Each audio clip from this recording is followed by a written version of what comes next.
Selon une pensée commune, tout le monde a un talent dans un domaine et peut maximiser ce talent s'il travaille dur jusqu'à devenir l'un des meilleurs.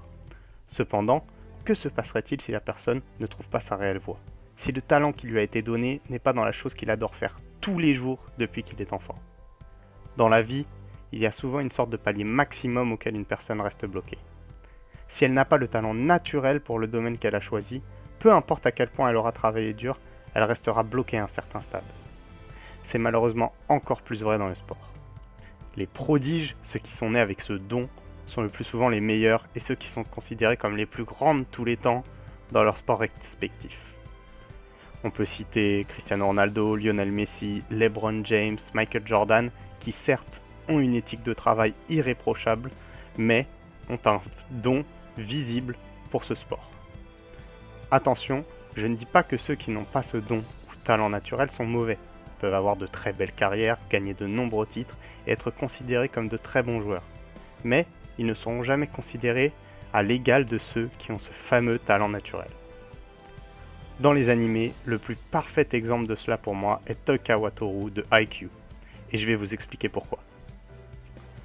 Lors de son apparition dans l'animé, Oikawa est présenté d'une manière assez traditionnelle, comme tout antagoniste ou tout du moins adversaire dans un shonen. On met d'abord en avant chez lui son attitude assez enfantine, son immaturité, mais surtout sa grande passion pour le volleyball. Il est d'abord considéré comme un obstacle sur la route de nos héros et un rival parfait pour Kageyama car il a été son ancien mentor. Il est également perçu au départ comme un arrogant adversaire extrêmement fort contre qui il sera très difficile de gagner. Il ressemble donc à un classique adversaire dans un manga de sport et rien d'autre. Mais plus l'anime avance, plus l'on découvre une nouvelle facette de ce personnage. On découvre un personnage qui a finalement une limite et qui n'a pas ce fameux talent naturel ou don pour ce sport qu'il aime tant. Oikawa a certes une énorme fierté, mais il n'en reste pas moins un joueur hyper intelligent. Il comprend mieux que quiconque le volleyball et a la capacité de reconnaître qui a un don pour ce sport alors que lui ne l'a pas. Cela va petit à petit créer un complexe d'infériorité chez lui.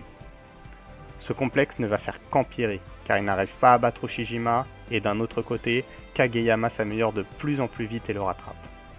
Tout cela a failli le faire craquer à un moment de l'anime, mais Iwa l'a remis dans le droit chemin et lui a fait comprendre que ce n'est pas le seul dans ce cas, que la plupart des autres personnes sont également impuissantes face à ces prodiges. Cette sorte de retour à la réalité d'Iwa va permettre à Oikawa de gagner en maturité et de commencer à ne plus seulement se concentrer sur lui, mais également sur ses coéquipiers. Il va commencer à étudier leurs habitudes et leurs préférences afin de devenir le meilleur passeur possible pour eux, et devenir leur passeur parfait et non pas le passeur parfait. Ce changement de mentalité va le faire travailler encore plus dur pour devenir meilleur, bien qu'il sache qu'il ne rattrapera jamais Ushijima et que Kageyama va le dépasser car il est l'un des élus. Ce qui est triste pour Oikawa, c'est qu'il se bat un peu contre le destin en essayant de rendre son équipe meilleure, mais sera, pour le coup, limité par le niveau de ses coéquipiers. Les prodiges, quant à eux, au contraire, rendent leurs coéquipiers meilleurs et n'ont pas cette limite. Malgré cela, Oikawa a toujours travaillé dur en essayant de devenir le meilleur challenger possible et en perfectionnant au maximum toutes ses armes, ce qui montre une détermination énorme et une éthique de travail perfectionniste. Il était donc toujours meilleur que ses coéquipiers et que la plupart des joueurs en général, mais il savait pertinemment qu'il avait une limite. Et cette limite a été démontrée lors de sa défaite face à Karasuno, et donc face au talent de Kageyama. L'histoire d'Oikawa nous montre donc une facette légèrement différente des animés de sport classiques, dans lesquels le travail acharné et le dévouement à un sport payent toujours. Ici, on voit que cela ne suffit pas à battre une personne talentueuse si celle-ci travaille tout autant. Oikawa est donc une parfaite représentation des limites de l'ordinaire et de jusqu'où une personne sans réel talent peut aller. Cependant, et je finirai là-dessus, cela ne veut pas dire que si c'est notre cas, on doit arrêter de poursuivre sa passion. Cela ne veut pas dire non plus que le plus talentueux gagne à chaque fois.